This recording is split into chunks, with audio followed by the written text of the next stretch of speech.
is preparing for the next general elections, and women leaders and advocates are calling for renewed efforts to uphold the constitutional two-thirds gender rule. It's, yes, 15 years since the launch or the insertion of the two-thirds gender rule in the Constitution.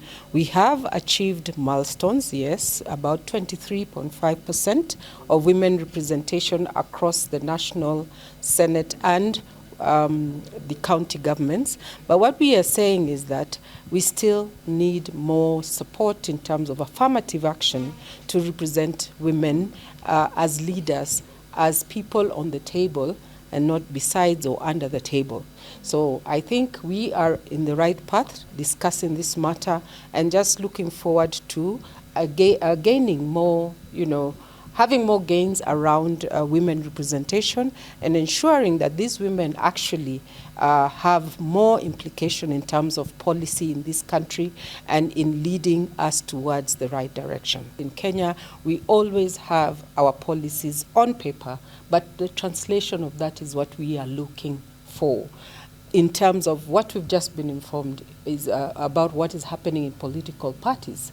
What should happen? How should people or women be, and other minorities be represented on the list? What kind of monitoring and evaluation should go beyond the list throughout the electoral period? How do we kind of quantify women, women impact when they're in leadership? Those are the things that we're talking about that should go ahead. So it's not just about having conversations. It's more about how do we implement and make sure we are monitoring that the implementation is clearly achieved. The association highlighted several barriers that continue to hinder women's political participation, including institutional and legislative sabotage, the weaponization of digital spaces through online harassment, economic exclusion driven by financial barriers, and political party gatekeeping that limits women's access to nomination opportunities. The only challenges we are facing, for me, where I see it, is the political goodwill, because a political party can give out the list, and as a party will follow the procedure. But sometimes you find that the way politics is designed, if a woman today does something, you'll be the first people to stone her. I'll give an example. There's been grand corruption since time immemorial, since we got independence. Successive regimes have been in corrupt and fraudulent activities. But the same way, my brother, you'll be stoned if you are in corrupt, is not the same way I'll be stoned. So this is a combination of so many factors. But for me, I'm not looking at the spoiled milk. I'm looking at now, how do we move as women forward? The association highlighted several barriers that continue to hinder women's political participation, including institutional and legislative sabotage, the weaponization of digital spaces through online harassment, economic exclusion driven by financial barriers, and political party gatekeeping that limits women's access to nomination opportunities. Kwanza tubadilishe mawazo yetu, fikra zetu kama jamii. Tumpe nafasi mwanamke, na mwanamke anapopewa ile nafasi aitumie namna inavyostahili. Na ninapozungumza kuhusu hiyo nafasi, mara nyingi kama mtangazaji, nimekuwa kwa media kwa miaka mingi. Lakini mara nyingi tunapokuwa na zile shows, tuna struggle sana kupata wanawake. Mara nyingi tunapowapigia simu, kuna excuse hapa na pale, wengine wao wanakuwa na uoga, wengine wao wanasema nipe muda fulani nijitayarishe. Mwanaume mara nyingi utamwalika kwa ile studio, hata kabla hajakuuliza tunakuja kudiscuss nini, anakuuliza mkiwa kwa set, leo tunajadili nini.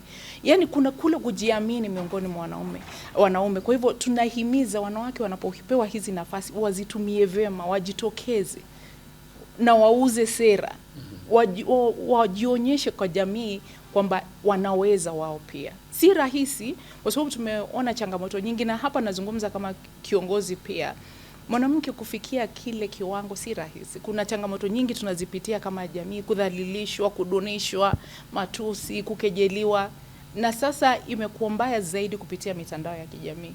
Amwick also noted that women leaders continue to face a culture of resistance rooted in social norms that question their legitimacy in leadership. In partnership with the Friedrich Naumann Foundation, the organization emphasized the need for a holistic approach to support women in politics. This includes capacity building programs to train women on effective political engagement and communication, while also strengthening accountability mechanisms within institutions responsible for implementing the gender role. Despite the challenges that have been mentioned before, that women sometimes are not willing to utilize these positions.